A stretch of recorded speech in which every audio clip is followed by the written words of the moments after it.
अतीक और अशरफ की हत्या के बाद, असद के एनकाउंटर के बाद अब शाइस्ता परवीन क्या सरेंडर करेगी?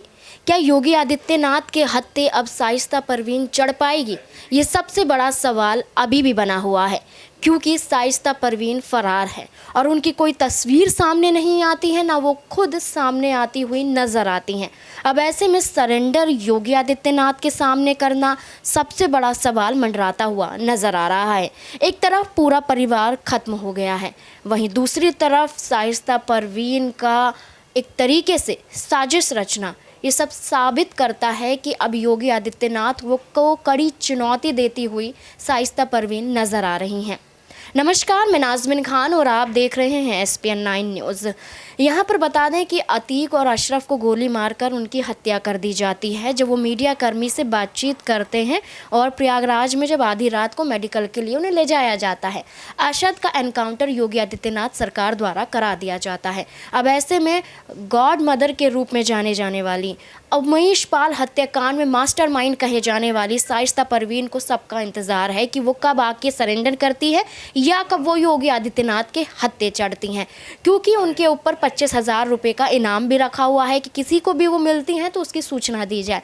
लेकिन सबसे बड़ा सवाल ये है कि वो हमेशा बुरखों में दिखाई दी हैं, बुरखे के अलावा वो कहीं और नज़र नहीं आई हैं, इसलिए यहाँ पर उनको पहचान पाना काफ़ी मुश्किल हो जाता है। अब ऐसे में जब उनकी पति की हत्या हो गई है तो इद्दत के दौरान वो बैठी हुई नज़र आ रही हैं, ये खबरें भी सामने आ रही हैं। लेकिन इसी बीच अब शाइस्ता परवीन की संपत्तियों को लेकर भी खुलासा हो रहा है, यानी कि शाइस्ता परवीन के पास कितना पैसा दबा हुआ है, कितने करोड़ों की मालकिन है, इन तमाम चीज़ों का खुलासा होता हुआ नज़र आ रहा है। आपको बता दें कि उत्तर प्रदेश में माफियाओं का राज था जब उत्तर प्रदेश में अखिलेश यादव की सरकार थी। यहाँ पर अतीक अहमद काफ़ी दबदबा रखते थे। उमेश पाल हत्याकांड मामले में अतीक अहमद सबसे ज़्यादा गुनहगार थे, क्योंकि उन्होंने जेल में बंद यानी कि साबरमती जेल में बंद रहते हुए यहाँ पर इस गुनाह को अंजाम दिया। गुड्डू मुस्लिम ने इस जुर्म को यहाँ पर अंजाम देते हुए उमेश पाल को की हत्या कर दी और बाहर बैठी हुई शाइस्ता परवीन इन सब की निगरानी रखे हुए थी। क्या कुछ करना है, कैसे करना है, यहाँ पर शाइस्ता परवीन करती हुई नज़र आ रही थी। पूरा परिवार जुर्म की दुनिया में था, लेकिन अब यहाँ पर यह खुलासा हो रहा है कि शाइस्ता परवीन वैसे तो जुर्म की दुनिया में है, लेकिन पढ़ी लिखी भी हैं और एक पुलिस अफसर की बेटी हैं, लेकिन फिर वो जुर्म की दुनिया में कदम रख देती हैं।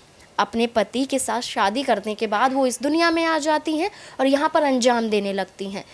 अब अतीक की हत्या हो जाती है तो खुलासा होता है कि यहाँ पर शाइस्ता परवीन ने खुद से कुछ काम नहीं किया है, लेकिन गृहिणी के रूप में यहाँ पर वो साजिशों को अंजाम देती रही और अतीक के जरिए जो पैसा आता रहा उसे जोड़ती रही। अतीक के जोड़े हुए पैसों पर शाइस्ता परवीन ऐश करती हुई दिखाई देती है।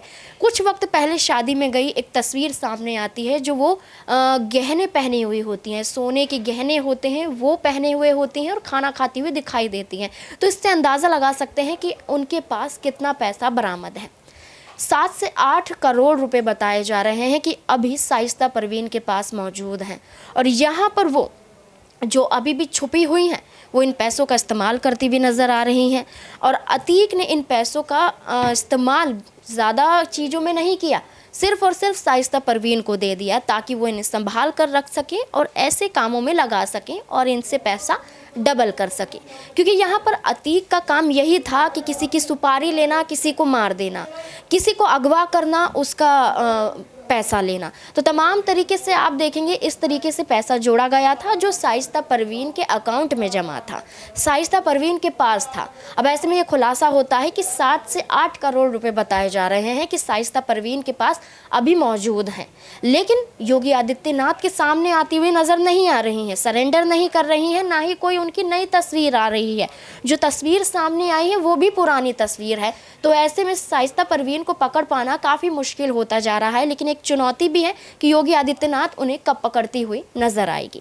अब इस मुद्दे पर आपकी क्या राय है कि शाइस्ता परवीन सरेंडर करेंगी या योगी आदित्यनाथ उन्हें जल्द ही पकड़ लेंगे?